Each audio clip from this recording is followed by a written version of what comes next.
कहानी कागज के खिलौने बनाकर बेचने वाली गरीब रानो चिड़िया की है। रानो चिड़िया अपने पति टुन्नू चिढ़ा और बेटी गुड़िया चिड़िया के साथ ढोलकपुर जंगल में रहती थी। वो रंग बिरंगे कागज से तरह तरह के खिलौने बनाकर जंगल के बाजार में बेचती थी।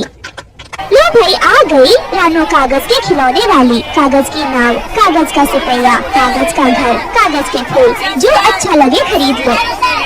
रानो आंटी, ये कागज की फिरकी और नाव कितने की है? ना कम ना ज्यादा सब मिला के 50-50 रुपया है। कहो तो दूं? हाँ दे दो रानो आंटी। पूरे जंगल में भी तेरे जैसे कागज के खिलौने कहीं नहीं मिलेंगे। रानो चिड़िया ऐसे सुंदर खिलौने बनाती थी कि देखने वालों की नजर उन पर से लिए उसके खिलौने हाथों हाथ बिक जाते थे। एक दिन रानो चिड़िया जंगल के बाजार में खिलौने बेच रही थी, तभी दो दुष्ट काले बादल वहाँ पर आते हैं। ए चिड़िया, तुझे कितनी बार बोला है कि यहाँ पर अपने ये कागज के खिलौने मत बेचा कर, पर तू है कि मानती ही नहीं है। तेरी वजह से पता है हमें कितनी परेशानी झेलनी पड़ रही है। हम जब भी यहाँ बारिश करने आते हैं तो तू कोई न कोई बहाना करके हमें टाल देती है, लेकिन अब और नहीं। बादल भैया, बारिश का कहर मुझ पर ना बरसाओ। आप तो जानते हैं ना, मैं इन्हीं कागज के खिलौने बेचकर अपना घर चला रही हूँ। अगर आपने बारिश कर दी तो मेरे ये सारे कागज के खिलौने खराब हो जाएंगे, इसलिए मुझ पर रहम करो बादल भैया। सुनो रानो चिड़िया, मैं तुम्हें सिर्फ 2 दिन का समय दे रहा हूँ। अगर तुमने ये अपना कागज का काम बंद नहीं किया तो मैं यहाँ पर इतनी बारिश करूँगा कि तुम्हें अपनी नानी याद आ जाएगी। बादल भैया, वैसे भी इस जंगल में बारिश की अभी कोई जरूरत नहीं है, फिर भी आप अपनी खुशी के लिए यहाँ बरसना चाहते हो, ये बिल्कुल गलत है। बस रानो बस, अब और नहीं। तुम नहीं जानती मैं क्या कर सकता हूँ, इसलिए मुझसे पंगा मत लो, वरना इसका तुम्हें बहुत बड़ा हर्जाना चुकाना पड़ेगा। तुम्हारे साथ साथ इस जंगल के पक्षियों को भी भारी नुकसान झेलना पड़ेगा। ये सब बातें बंटी कबूतर सुन लेता है और कालू सेठ के घर जाकर उसे सारी बात बताता है। 2.5 किलो का एक मारू, तू फिक्र मत कर बंटी, मैं उस रानो से बात करता हूँ। वैसे भी उसके पति पर बहुत कर्जा है मेरा, वो मेरी बात नहीं टालेगी। हाँ चल मेरे साथ उसके घर। इतना कहकर कालू सेठ और बंटी कबूतर रानो चिड़िया के घर जाते हैं। अरे सेठ जी, आप 2.5 किलो का एक मारू। सुन रानो, अगर तुझे यहाँ रहना है तो तू ये कागज के खिलौने बनाना छोड़ दे, वरना मैं तेरे घर को आग लगा दूंगा। तेरी वजह से इस जंगल में बारिश नहीं हो पा रही है और इस जंगल से बाहर फिकवा दूंगा। इतना कहकर वो दोनों रानो चिड़िया के घर से चले जाते हैं। वहीं रानो चिड़िया डरने के बजाय उसका विरोध करने पर उतर आती है और अपने पति टुन्नू चिढ़ा से कहती है, हम क्या इसके बाप का खाते हैं जो उसकी धमकी से डरे। मैं ये कागज के खिलौने बनाना बंद नहीं करूंगी। नहीं रानो, मान जाओ तुम, ये कागज के खिलौने बनाना बंद कर दो, वरना हम दुष्ट काले बादल और कालू सेठ का कहर बर्दाश्त नहीं कर पाएंगे। आप चिंता नहीं कीजिए जी, कुछ नहीं कर सकेगा वो सेठ। लाख मना करने पर भी रानो चिड़िया कागज के खिलौने बेचना बंद नहीं करती। जब कालू सेठ को इस बात का पता चलता है तो उसका खून खौल उठता है। वो रानो चिड़िया से दुश्मनी करने लगता है। 2.5 किलो का एक मारू, हमारे मना करने पर भी न मानी ये रानो। इसके साथ इतना बुरा करूँगा कि इसकी रूह कांप जाएगी। कालू सेठ का एक भला नौकर हरिया तोता रानो चिड़िया को सारी बात बताता है। फिर रानो चिड़िया अपने पति और बेटी को लेकर उस जंगल से नदी पार वाले जंगल आ जाती है। 2.5 किलो का एक मारू, कहाँ गए ये सब? सुनो पक्षियों, आग लगा दो इसके घर में। सेठ के ये कहते ही उसके पक्षी रानो चिड़िया के घर में आग लगा देते हैं। वहीं रानो चिड़िया और टुन्नू चिढ़ा अपने लिए घर ढूंढने लगते हैं। जंगल से थोड़ी दूर जाने पर उन्हें एक घायल पक्षी मिलती है जो दर्द से कराह रही होती है। कोई है, मुझे बहुत भूख लगी है, कुछ खाने को दे दो, मैंने कई दिन से खाना नहीं खाया है। उसकी आवाज सुनकर रानो चिड़िया और टुन्नू चिढ़ा वहाँ पहुँचते हैं। क्या हुआ आपको? आपके कैसे चोट लग गई? मैं अपने बच्चों के लिए दाना लेने जा रही थी, रास्ते में मुझे कुछ दुष्ट चील मिल गई और उन्होंने मेरा ये हाल कर दिया। रानो चिड़िया अपनी पोटली में से उसे रोटी दे देती है। जैसे ही वो रोटी खाती है वो एक लाल परी में बदल जाती है। रानो चिड़िया और टुन्नू उसे देखकर हैरान होते हैं। मुझे देखकर तुम दोनों हैरान मत हो रानो, तुम एक भली चिड़िया हो और मैं तुम्हारा इम्तिहान ले रही थी। तुमने अपनी भूख की परवाह नहीं की और मुझे अपनी रोटी दे दी। सुनो रानो, तुम कागज के खिलौने बनाती हो ना, आज से तुम्हारे हाथों में वो जादू होगा कि तुम अपने मन में जो भी सोच कर किसी कागज को छूओगी वो कागज वैसा ही बन जाएगा। ये कहकर वो लाल परी वहाँ से गायब हो जाती है। रानो चिड़िया खुशी से फूली नहीं समाती और वो इधर उधर से ढेर सारे कागज इकट्ठे करने में लग जाती है। इतने सारे कागज क्यों इकट्ठा कर रही हो रानो? हम इनसे अपना घर बनाएंगे जी, कागज का आलीशान घर। ये सुनकर टुन्नू चिड़ा हैरानी में पड़ जाता है और रानो चिड़िया से कहता है, अरे ये क्या पागलपन सवार हो गया है तुम पर भला? कागज का घर तो पानी में गल सकता है, आग में जल सकता है और आंधी तूफान में उसके परखच्चे उड़ सकते हैं। आप देखते जाओ जी, ऐसा कुछ भी नहीं होगा। ये कहकर रानो चिड़िया दिन रात कागज का घर बनाने में लगी रहती है और कागज का एक आलीशान घर बना ही लेती है। फिर घर में लगे कागज को छूकर मन ही मन कहती है, ये कागज लोहे से भी मजबूत हो जाए। बस रानो चिड़िया के कहते ही घर में लगा कागज लोहे से भी मजबूत हो जाता है। रानो चिड़िया और टुन्नू चिड़ा कागज के बने घर को देखकर बहुत खुश होते हैं। कुछ दिन बाद वो दुष्ट काले बादल वहाँ पर आ जाते हैं। सुनो साथियों, ये रहा रानो चिड़िया का कागज का घर। इसने हमें इतना परेशान किया है, आज हम इसे अच्छा सबक सिखा कर रहेंगे। साथियों, तुम्हारे अंदर जितना भी पानी भरा हुआ है, आज यहाँ इस जंगल में बरसा दो ताकि इस चिड़िया का कागज का घर पानी में बह जाए। फिर अचानक तेज बारिश शुरू हो जाती है।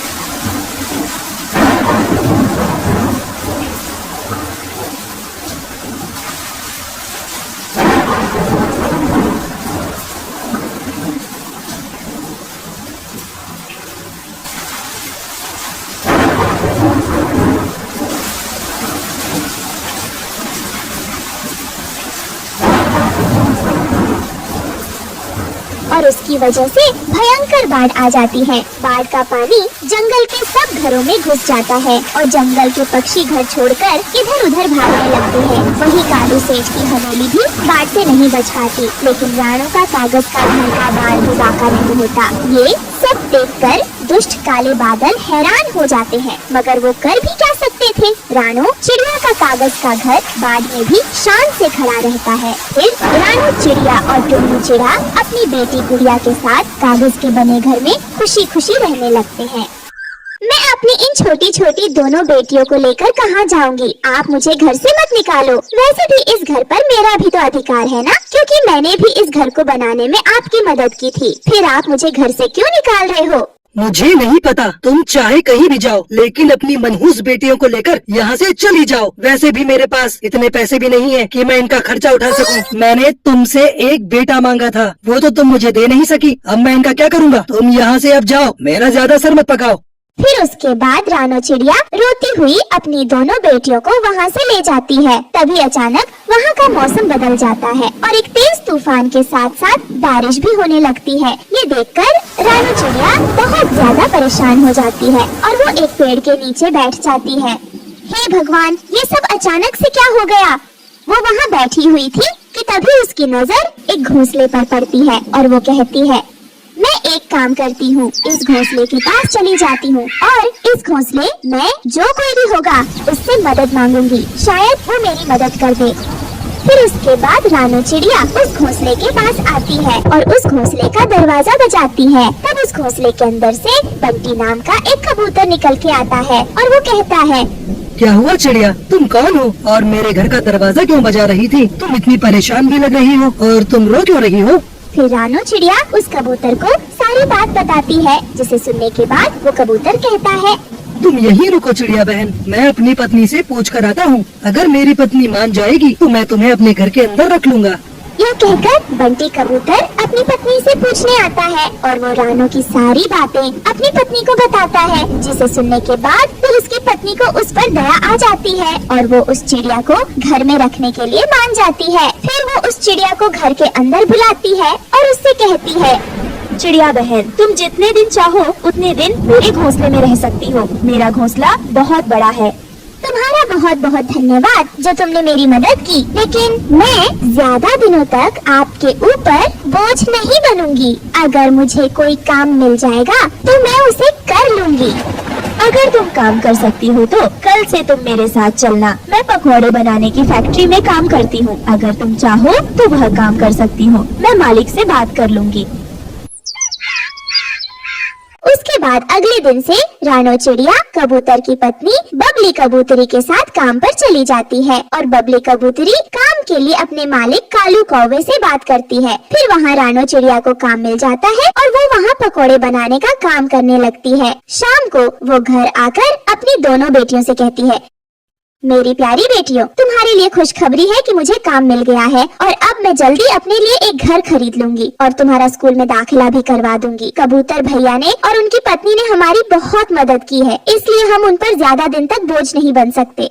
तभी ये सब बातें बंटी कबूतर सुन लेता है और रानो चिड़िया से कहता है, रानो बहन, तुम ऐसा सोच भी कैसे सकती हो? भला एक भाई के लिए उसकी बहन बोझ कैसे बन सकती है? इसका मतलब रानो बहन, तुमने मुझे अपना भाई समझा ही नहीं। नहीं कबूतर भैया, ऐसा कुछ भी नहीं है। आप तो मेरे लिए सगे भाई से भी ज्यादा बढ़कर हो। रानो, अगर ऐसा है तो फिर कभी अपने मुंह से ऐसी बात निकालना भी नहीं, वरना मुझसे बुरा कोई नहीं होगा। चलो, अब तुम्हें नौकरी मिल गई है ना, तो अब तुम अपने हाथ से कुछ बढ़िया सा बनाकर खिला दो।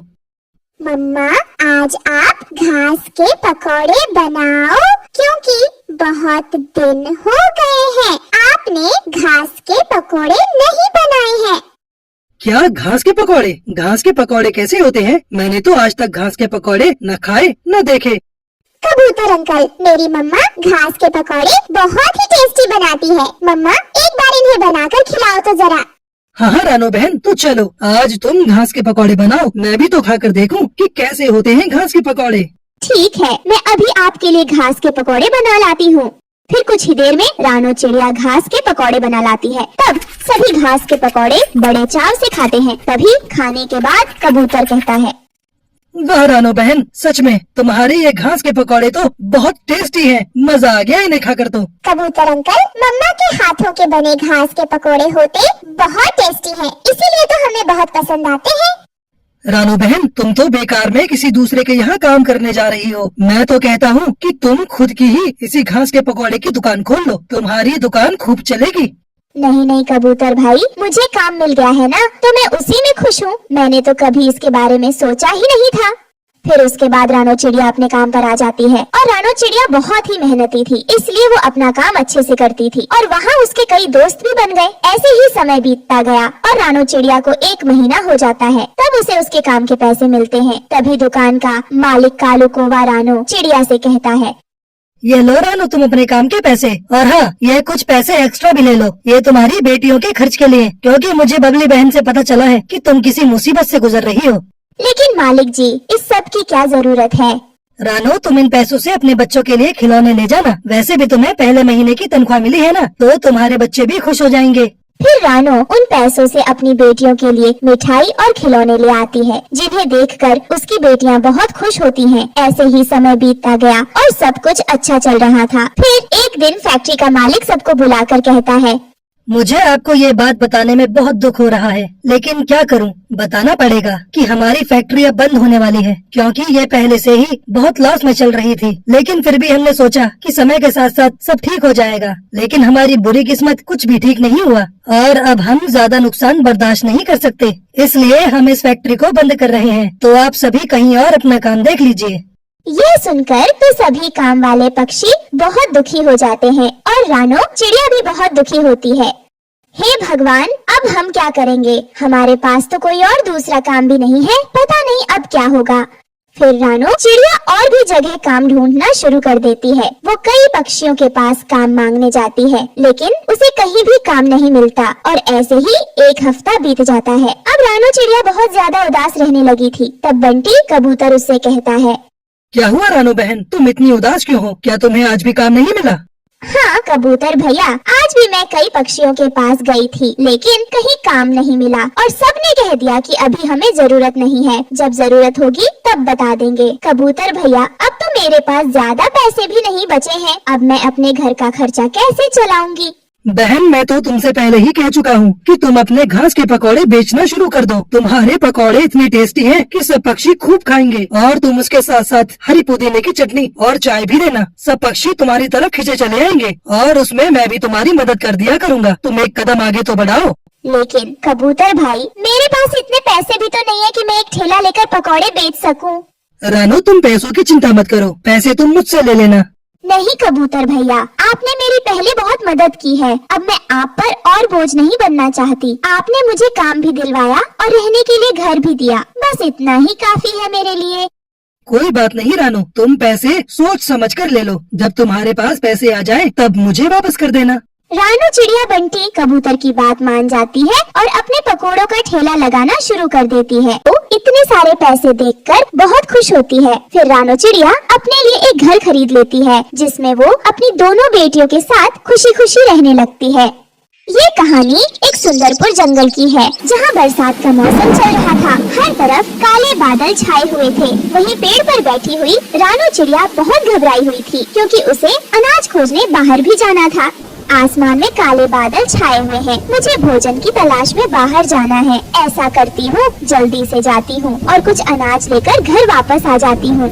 ऐसा सोचकर रानू चिड़िया वहाँ से निकल जाती है। भोजन की तलाश में वो बहुत दूर निकल जाती है। दूर जाने पर उसे कुछ अनाज दिखाई देता है, तो वो फौरन उस अनाज के पास जाती है। जैसे ही वो अनाज उठाती है, तभी अचानक से बारिश शुरू हो जाती है। अरे ये क्या, आज तो मेरी किस्मत बहुत खराब है। अब तो बहुत ही तेज बारिश हो रही है और मैं घर भी वापस नहीं जा सकती। अब मैं क्या करूँ? वो ऐसा सोच ही रही थी कि उसे सामने पेड़ पर एक घर दिखाई देता है। वो फौरन से उसे घर के पास आती है और दरवाजे पर दस्तक देती है। अरे कोई है, तुम मेरी मदद करो, मैं बारिश में भीग रही हूँ। दरवाजा खोलो, बाहर बहुत तेज बारिश हो रही है।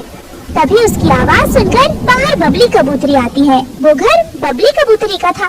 अरे बहन, अनाज की तलाश में मैं बहुत दूर निकाल आई हूँ। अब मैं घर वापस नहीं जा सकती। बारिश भी बहुत तेज है। मुझे अपने घर में रहने के लिए थोड़ी सी जगह दे दे। जैसे ही बारिश रुक जाएगी, मैं वापस चली जाऊंगी बहन।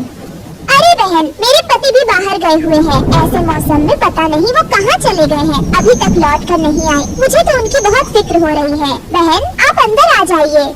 ऐसा कहते हुए वो रानू चिड़िया को घर के अंदर ले जाती है। बहन, मैंने इनको कहा भी था कि बरसात शुरू होने वाली है, अभी बाहर ना जाएं। लेकिन इन्होंने मेरी एक बात ना सुनी। अब देखिए ना कितनी बारिश हो रही है और मुझे उनकी बहुत ज्यादा फिक्र हो रही है। बहन, आप फिक्र ना करें। जैसे आपने मेरी मदद की है, हो सकता है किसी और पक्षी ने भी उनकी मदद कर दी हो। आप मेरे अनाज में से कुछ खा लो। नहीं नहीं बहन, मैं अभी खाना नहीं खा सकती जब तक मेरे पति घर नहीं आ जाते। मुझे कुछ भी अच्छा नहीं लग रहा। दूसरी तरफ बंटी कबूतर अनाज की तलाश में दूर चला जाता है। तभी उसे एक घर दिखाई देता है और वो दरवाजा खटखटाता है। अंदर से गोरी कौवी बाहर आती है। वो बहुत ही लालची थी। बहन, ऐसी बारिश में मैं घर नहीं जा सकता। मुझे अपने घर पर रहने के लिए थोड़ी सी जगह दे दो। जब बारिश बंद होगी तो मैं वापस अपने घर चला जाऊंगा। कबूतर, ये मेरा घर है, कोई अनाथ आश्रम नहीं है। मैं हर किसी को अपने घर में ऐसे तो नहीं रख सकती। हाँ, अगर तुम मुझे इसके बदले में कुछ दे सको तो शायद मेरा इरादा बदल जाए। आपको देने के लिए मेरे पास बस ये थोड़ा सा अनाज है, जिसमें से आधा अनाज आप ले लें और आधा मैं घर ले जाऊंगा। गोरी कौवी आधा भोजन लेकर कबूतर को घर के अंदर आने देती है। फिर वो सारा भोजन खा जाती है, लेकिन उसकी भूख खत्म नहीं होती।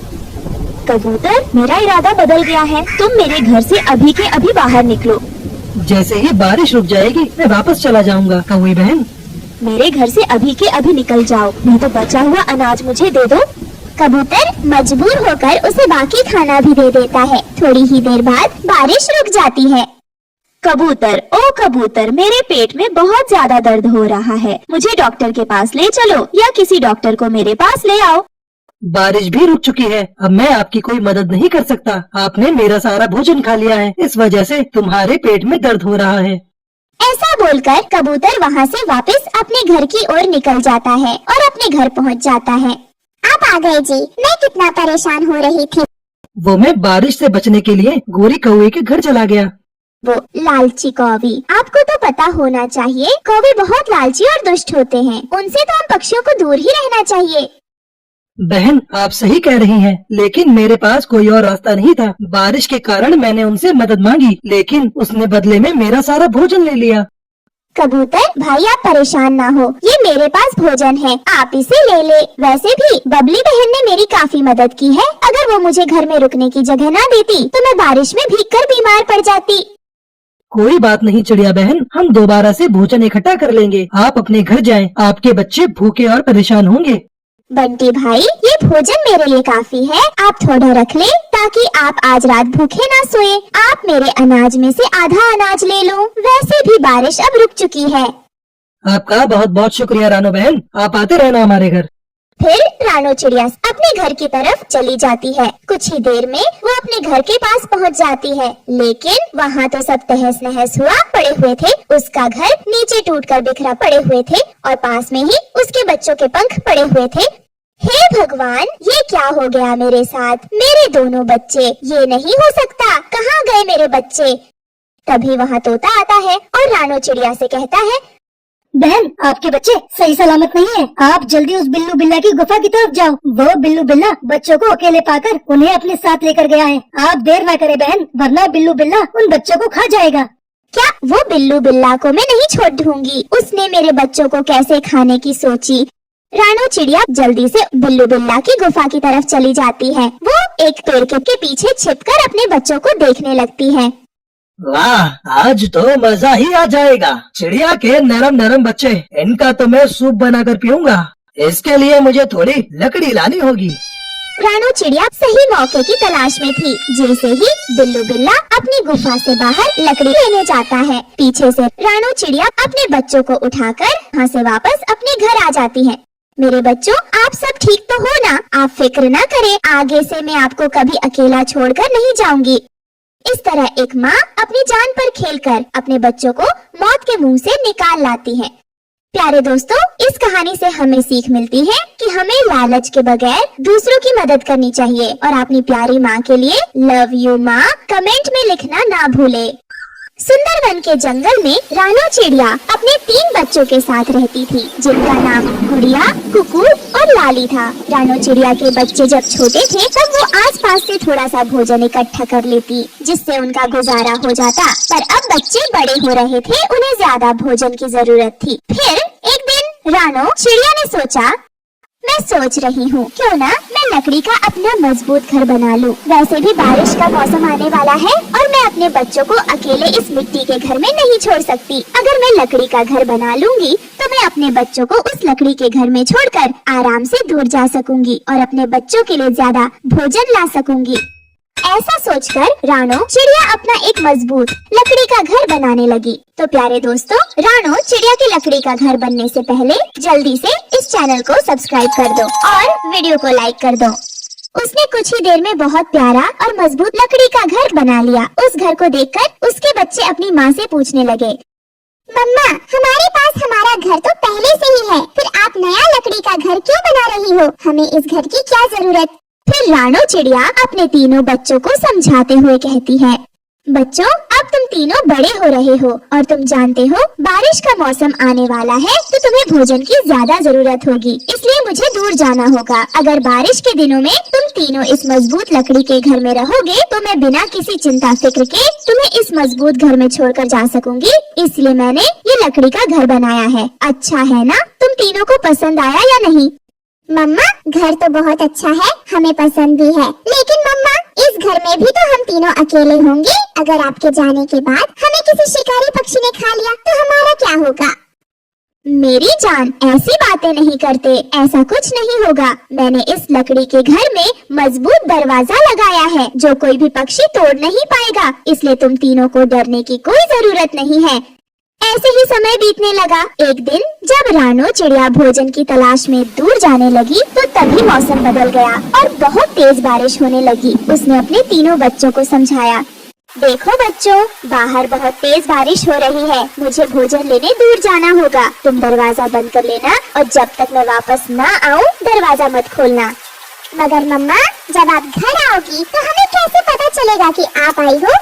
बच्चों, जब मैं घर लौट कर आऊंगी तो मैं ये गाना गाऊंगी, दरवाजा खोलो मेरे बच्चों, मम्मी है आई, जल्दी खोलो खाना मजेदार है लाई, अरे जल्दी खोलो खाना मजेदार है लाई। ठीक है मम्मा, हम सब समझ गए। जब आप ये गाना गाओगी तभी हम दरवाजा खोलेंगे। हाँ मेरी गुड़िया, तुम बहुत ही सयानी और चतुर हो, फिर तुम दरवाजा खोल देना। ठीक है, चलो अब मैं चलती हूँ, तुम तीनों अपना ख्याल रखना। ऐसे समझाकर रानो चिड़िया तेज बारिश में भोजन लेने चली जाती है और गुड़िया घर का दरवाजा बंद करके अपनी बहनों के साथ खेलने लगती है। रानो चिड़िया बारिश में भीगते हुए भोजन लेने नदी के उस पार जाती है और भोजन ढूंढते हुए चिड़िया एक ऐसी जगह पहुंच जाती है जहां फलों के बहुत सारे पेड़ थे। उन पेड़ों पर तरह तरह के फल लगे हुए थे। ये देखकर वो बहुत खुश होती है। अरे वाह, यहाँ तो तरह तरह के मीठे फल लगे हैं। बहुत अच्छा किया जो मैंने अपने बच्चों के लिए सुरक्षित और मजबूत लकड़ी घर बना लिया। अब मैं रोज अपने बच्चों के लिए मीठे मीठे फल लेने यहाँ आऊंगी। अभी थोड़ा समय ही गुजरा थी कि वहाँ एक तोता पक्षी आ जाता है और रानो चिड़िया से बोलता है, बहन आपको पहले कभी इस जंगल में नहीं देखा। आप कहाँ से और किस जंगल से आई हो? हाँ तोते भैया, मैं इस जंगल की नहीं हूँ, मैं पास वाले जंगल से आई हूँ अपने बच्चों के लिए भोजन लेने। ये कहकर रानो चिड़िया फल तोड़कर अपने घर वापस आ जाती है और वो गाना गाने लगती है। दरवाजा खोलो मेरे बच्चों, मम्मी है आई, जल्दी खोलो खाना मजेदार है लाई, अरे जल्दी खोलो खाना मजेदार है लाई। ये सुनकर बच्चे समझ जाते हैं कि उनकी मम्मा आ गई। फिर गुड़िया चिड़िया दरवाजा खोल देती है और रानो चिड़िया घर के अंदर आ जाती है। बच्चों देखो, मैं आपके लिए मीठे मीठे फल लेकर आई हूँ। मम्मा, क्या हम अब रोज रोज मीठे मीठे फल खाएंगे? हाँ बच्चों, आज मैं जहाँ गई थी वहाँ बहुत सारे मीठे फल हैं। मैं हर रोज अपने बच्चों के लिए मीठे मीठे फल लाया करूँगी। फिर चिड़िया अपने बच्चों के साथ मिलकर फल को खाने लगती है। इस तरह रानो चिड़िया अब हर रोज मीठे फल लेकर आती, फिर दरवाजे के बाहर से गाना गाती।